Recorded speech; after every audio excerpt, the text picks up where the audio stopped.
who is the only deliverer.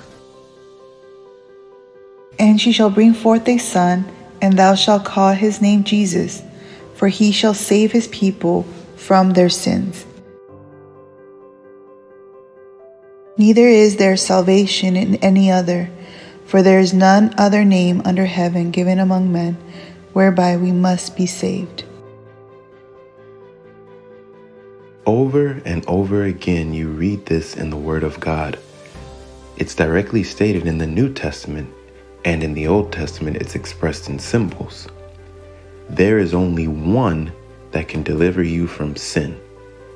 Or as Paul put it in Romans,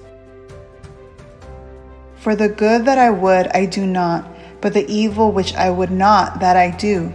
O wretched man that I am, who shall deliver me from the body of this death? I thank God through Jesus Christ our Lord. So then, with the mind I myself serve the law of God, but with the flesh the law of sin. the Lord Jesus Christ is humanity's only hope of being delivered from our sinful human nature.